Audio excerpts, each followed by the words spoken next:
Ezekiel, Kabanata 1. Akong si Ezekiel ay isa sa mga dinalang bihag sa baybay ng ilog Kebar. Noong 5 araw ng 4 na buwan ng 30 taon, nabuksan ang langit, at isang pangitain mula sa Diyos ang aking nakita. 5 araw noon ng 4 na buwan ng 5 taon ng pagkatapon kay Haring Jehoiakim. Ako na isang pari at anak ni Buzi ay nasa Babylonia sa baybayin ng ilog Kebar, nang magpahayag sa akin si Yahweh. Nang ako'y tumingala, naramdaman ko ang malakas na hanging nagmumula sa hilaga, at nakita ko ang makapal na ulap na naliligid ng liwanag. Tuwing kikidlat, may isang bagay na kumikislap, parang makinang na tanso. Sa sentro ng bagyong ito, may 4 na nilalang na buhay na anyong tao. Sila'y may 4 na mukha at pakpak. Tuwid ang kanilang mga binti. Ang mga paa nila'y parang paa ng guya at tila makinang na tanso. Nasa ilalim ng kanilang mga pakpak ang kanilang mga kamay na parang kamay ng tao. Magkakadikit ang kanilang mga pakpak. Hindi na sila kailangang pumihit saan man nila gustong pumunta, sapagkat nakaharap sila kahit saan.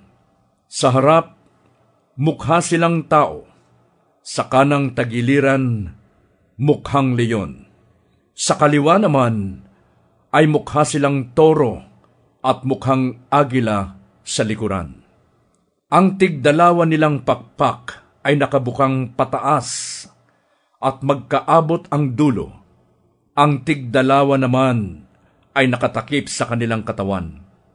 Hindi na nga sila kailangang pumihit saan man nila gustong pumunta, sapagkat nakaharap sila sa lahat ng dako. Sa gitna nila ay may naglalagablab na apoy na parang sulo, at nagpapalipat-lipat sa 4 na nilalang na buhay. Maningning ang liwanag niyon at pinagmumulan ng kidlat. Ang 4 na nilalang ay nagpaparuot paritong simbilis ng kidlat. Nang tingnan kong muli ang 4 na nilalang, may nakita akong 1 gulong sa tabi nila. Ang mga ito ay kumikislap na parang topaz. Iisa ang ayos nila at parang ang isa'y nakapaloob sa isa. Ang mga ito ay hindi na kailangang ipihit saan man ito gustong pagulungin, pagkat nakaharap kahit saan. Ang bawat gulong ay puno ng mga mata sa palibot. Paglakad ng 4 na nilalang, kasunod ang mga gulong. Kapag sila'y tumaas, tumataas din ang mga gulong.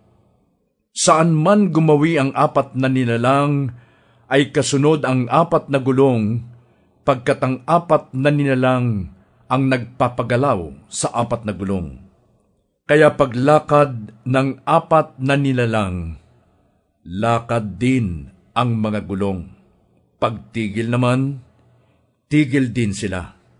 Pagtaas, taas din sila.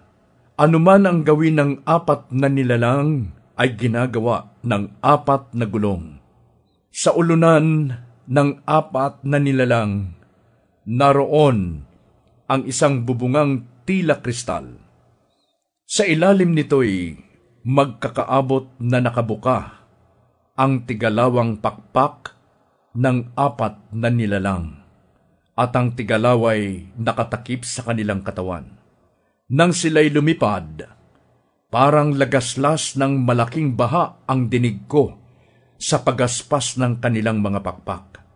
Parang ugong ng tinig ng Diyos na makapangyarihan, parang ragasa ng isang malaking hukbo. Nang sila'y tumigil, ibinaba nila ang kanilang mga pakpak, at mula sa ibabaw ng bubungan, narinig ang isang malakas na tinig. Nang tumigil nga ng paglipad ang apat na nilalang, binayaan nilang nakalaylay ang kanilang mga pakpak. Sa ibabaw ng bubungan, naroon ang tila tronong yari sa safiro at may nakaupong parang isang tao. Mula sa baywang nito pataas ay may nagniningning na tila makinis na tanso. Sa ibaba naman ay may nakapalibot na apoy na nakakasilaw, na ang kulay ay parang bahaghari. Ganyan ang katulad ng kaluwalhatian ni Yahweh. Nang makita ko ito, ako'y nagpatira pa, at may narinig akong tinig.